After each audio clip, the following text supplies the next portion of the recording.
अभिनंदन, आभार। बहुत बहुत स्वागत है आपका हमारे चैनल मूवी मेटाफॉर्स में। आज की इस वीडियो में मैं अवतार मूवी का एक छोटा सा रिकैप करूंगा और आपको ऐसी 16 बातें बताऊंगा उस मूवी की जो आपको अवतार 2 को देखने से पहले पता होनी चाहिए। तो बिना ज्यादा सस्पेंस को बनाते हुए वीडियो को करते हैं स्टार्ट।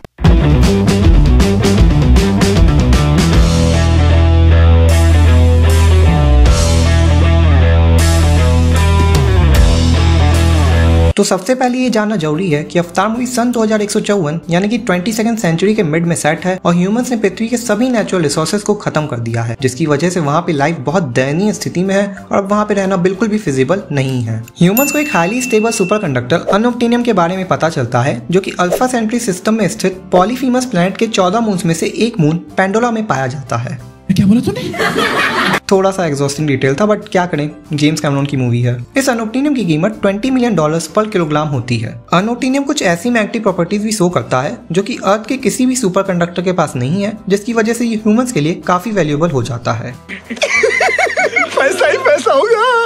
इस अनोप्टिनियम को माइन और पेंडोला में सभी ऑपरेशंस करने की मोनोपोली राइट्स आरडीए यानी कि रिसोर्सेज डेवलपमेंट एडमिनिस्ट्रेशन के पास होती है। आरडीए एक नॉन गवर्नमेंटल ऑर्गेनाइजेशन है जिसकी पॉलिटिकल और फाइनेंशियल पावर अर्थ की कई गवर्नमेंट से भी ज्यादा है। पेंडोला की एक इंडिजिनियस पॉपुलेशन भी होती है जिसे नावी कहते हैं। नावी कई क्लैंस में बटे हुए हैं, बट हम अवतार मूवी में प्राइमरीली उमातिकाया क्लैन के बारे में जान पाते हैं, जो कि पेंडोला के लेन फॉरेस्ट में रहते हैं। इस उमातिकाया क्लैन का घर होम ट्री होता है और ये जो होम ट्री है ये अर्थ के ट्री के कंपैरिजन में कई गुना ज्यादा बड़ा होता है, इतना बड़ा कि इसमें नावी अपने पूरे परिवार के साथ रह सकते हैं। होम ट्री के ही नीचे अनोप्टिनियम का एक भारी डिपॉजिट होता है जो आरडी और नावी के बीच में कॉन्फ्लिक्ट पैदा करता है। अब अगर बात की जाए नावी के फिजियोलॉजी की, तो इनकी फिजियोलॉजी का सबसे इंपॉर्टेंट पार्ट होता है क्यू, जो कि दिखने में पिंक कलर के हेयर की तरह लगता है और ये नावी के नर्वस सिस्टम का एक एक्सटेंशन होता है, जिसकी मदद से नावी एक दूसरे से और वहाँ की प्लांट लाइफ से कनेक्ट हो सकते हैं। इस प्रोसेस को साहेलू कहते हैं। अगर आप साहेलू के बारे में और जानना चाहते हैं तो आप आई बटन में क्लिक करके उस वीडियो को देख सकते हैं। अब अगर बात की जाए पेंडोला की कॉम्प्लेक्स फ्लोरा फौना के बारे में, तो पेंडोला के सभी स्पीसीज और वहाँ की प्लांट लाइफ एक न्यूरल नेटवर्क के थ्रू कनेक्टेड है और ये सब मिलके एक सुपर कॉन्शियस ब्रेन की तरह काम करते हैं।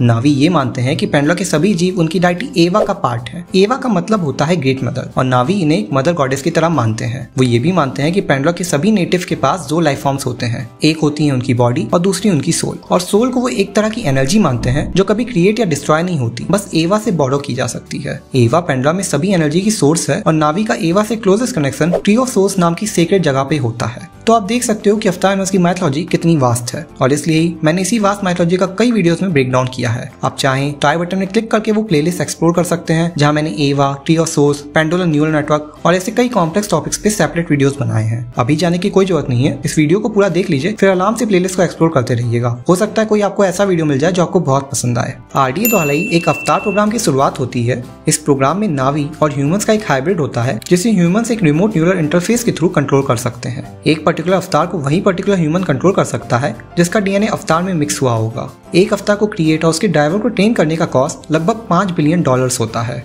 इस अवतार यूनिवर्स का मेन प्रोटैगनिस्ट है जेक सुली। जेक सुली का ट्विन ब्रदर टॉम सुली ओरिजिनली अवतार प्रोग्राम के लिए चुना जाता है, बट अनफॉर्चुनेटली उसकी डेथ हो जाती है और जेक टॉम के डीएनए के सेम होने की वजह से जेक सुली को चुन लिया जाता है। जेक एक मरीन वेटरन होता है जिसकी लोअर बॉडी एक स्पाइन इंजरी के कारण पैरालाइज हुई होती है और उसकी पेंशन से उसको इतना नहीं मिलता कि वो उसका इलाज करा सके। जेक जब पेंडोला पहुंचता है तो वो वहाँ पे आरडीए के सिक्योरिटी ऑपरेशंस के हेड माइल्स क्वालिस से मिलता है, जो उसे अवतार प्रोग्राम में अपने इनसाइडर बना लेते हैं और बदले में उसका इलाज कराने का वादा करते हैं। साथ ही फिर हमें इंट्रोडक्शन मिलता है डॉक्टर ग्रेस ऑगस्टाइन का, जो अवतार प्रोग्राम की हेड होती हैं और खुद भी एक अवतार ड्राइवर होती हैं। साइंटिफिक कम्युनिटी में इनका बहुत नाम है क्योंकि इन्होंने पेंडोला के कॉम्प्लेक्स फ्लोरा फौना पे एक बुक भी लिखी है। जेक के साथ ही पेंडोला में नॉर्मन स्पेलमैन नाम का ही एक बायोलॉजिस्ट भी आता है, जो बाद में आरडी और नावी के बीच वॉर में नावी के साइड को चूज करेगा। जब जेक और डॉक्टर ग्रेस ऑगस्टाइन अपने अवतार बॉडी को कंट्रोल करते हुए उनके टीम के साथ पेंडोला के लेन फॉरेस्ट में थे, तो वहाँ पे जेक के पीछे थेनेटर नाम का क्रिएचर पड़ जाता है और जेक अपने ग्रुप से बिछड़ जाता है। फिर जेक मिलता है नावी के ओलो एक्तान यानी क्लैन लीडर की बेटी नैत्री से, जो एवा से मिले मैसेज के कारण उसे अपने क्लैन उमातिकाया के पास ले जाती है। क्लैन में जाते वक्त उसे सूते मिलता है, जो उमातिकाया क्लैन का एक फियर्स वॉरियर है और आगे चल के क्लैन लीडर भी बनने वाला है। हम वो सीन को ही देख के समझ पाते हैं कि सूते जेक को ज्यादा पसंद नहीं करता है। जेक जब उमातिकाया क्लैन के पास जाता है तो वो ओलो एक्तान यूटुकान और साकीक मोट से मिलता है। मोट नैत्री की मदर है, जो क्लैन की साकीक यानी कि स्पिरिचुअल लीडर होती है। एवा से मिले मैसेज और जेक के वॉरियर या यूं कहे उसके मरीन वेटरन होने की वजह से वो उसे नावी कस्टम सिखाने का डिसीजन लेते हैं और जेक को ट्रेन करने की जिम्मेदारी नेत्री पर आ जाती है। नेत्री और जेक को आपस में प्यार हो जाता है और वो ट्री ऑफ वॉइसेस के सामने मीट कर लेते हैं। ट्री ऑफ वॉइसेस एक ऐसी सीक्रेट प्लेस है जिसकी वजह से नावी अपने एंसेस्टर्स से कनेक्ट होते हैं और उनके मेमोरीज एक्सपीरियंसेस को भी डाउनलोड कर सकते हैं। कहते हैं कि ट्री ऑफ वॉइसेस के सामने मीट करने से एक लाइफ टाइम बॉन्ड भी बन जाता है। वहीं आरडीए डिसाइड करता है कि वो होम ट्री पे जल्दी हमला करेगा ताकि वो अनोटिनियम के उस डिपॉजिट को माइन कर सके। इसको सुन के जेक और डॉक्टर ग्रेस उमातिकाया क्लैन को होम ट्री से माइग्रेट करने के लिए कहते हैं और जेक कन्फेस करता है कि उसे शुरू से इस बात का अंदाजा था, जिसकी वजह से नेत्री काफी नाराज हो जाती है और उमातिकाया का क्लैन लीडर यूटुकान जेक और डॉक्टर ग्रेस को बंदी बना लेता है। वहीं आरडीए होम ट्री पे अटैक कर देता है एंड इवन दो नावी बहुत बहादुरी से लड़ते हैं बट आरडीए के एडवांस वेपनरी के सामने उनकी एक ना चलती है और आरडीए होम ट्री को डिस्ट्रॉय करने में कामयाब हो जाता है। यही नहीं, नावी के क्लैन लीडर यूटुकान की विदायत इसी वॉर के दौरान हो जाती है।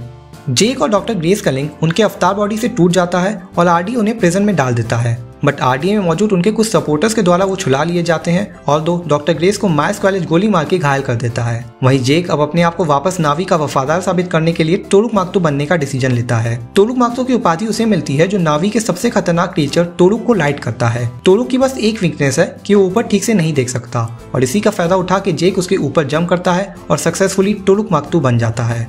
नावी के इतिहास में जेक से पहले सिर्फ 5 ही टोरुक माक्तू रहे हैं, जिसमें फर्स्ट टोरुक माक्तू का नाम होता है N2 और फिफ्थ टोरुक माक्तू होता है नेत्री का ग्रेट ग्रेट ग्रैंडफादर। अगर आप टोरुक माक्तू के बारे में थोड़ा और जानना चाहते हैं तो आप आई बटन में क्लिक करके उस वीडियो को देख सकते हैं। जेक के टोरुक माक्तू बनने के बाद उमातिकाया क्लैन के सभी मेंबर्स, जिसमें सूटे भी शामिल होता है, उसे वापस एक्सेप्ट कर लेते हैं। वहीं डॉक्टर ग्रेस की हालत बहुत बिगड़ने लगती है और जेक उमातिकाया क्लैन से मांग करता है कि वो उसे बचा ले। तो साकिक, मोट और उमातिकाया के सभी नावी कॉन्शियसनेस ट्रांसफर के प्रोसेस में शामिल होते हैं, जिसकी वजह से डॉक्टर ग्रेस की कॉन्शियसनेस का उनके ह्यूमन बॉडी से अवतार बॉडी में ट्रांसफर होना संभव है। बट अनफॉर्चुनेटली डॉक्टर ग्रेस के घायल होने की वजह से ऐसा नहीं हो पाता है और वो वहीं अपना दम तोड़ देती हैं।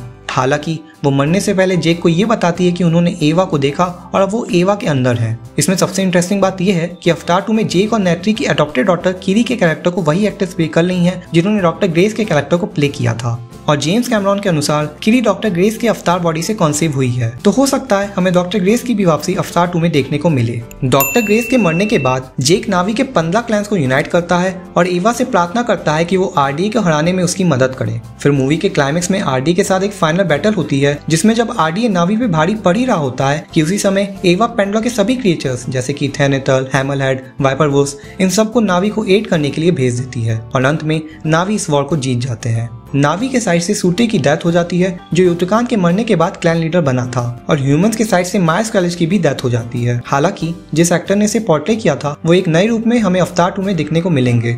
वहीं इस जीत के बाद कुछ ह्यूमंस को छोड़ के बाकी सभी ह्यूमंस को पेंडुला से वापस पृथ्वी भेज दिया जाता है। मूवी के एंड में जेक की कॉन्शियसनेस अपने ह्यूमन बॉडी से अपने अवतार बॉडी में परमानेंटली ट्रांसफर की जाती है और जेक पूरी तरह से नावी के उमातिकाया क्लैन का एक पार्ट बन जाता है। लास्टली मैं आपको कुछ ऐसे माइनर कैरेक्टर्स के बारे में बताना चाहता हूँ जो हमको अवतार 2 में फिर देखने को मिल सकते हैं, जिसमें पहला है पार्कर सेल्फिश जो कि आरडीए का मेन हेड एडमिनिस्ट्रेटर था, दूसरा है डॉक्टर मैक्स पटेल जो कि अवतार प्रोग्राम में एक साइंटिस्ट था और तीसरा है नॉर्मन स्पेलमैन जो कि जेक के साथ ही अवतार प्रोग्राम में भर्ती हुआ था। तो यही थी अवतार मूवी की वो 16 बातें जो आपको अवतार 2 के रिलीज से पहले पता होनी चाहिए। उम्मीद है आपको ये वीडियो पसंद आई होगी। अगर वीडियो अच्छी लगी है तो वीडियो को लाइक शेयर जरूर कीजिएगा और चैनल को सब्सक्राइब करना बिल्कुल मत भूलिएगा। मिलते हैं आपसे अगली वीडियो में।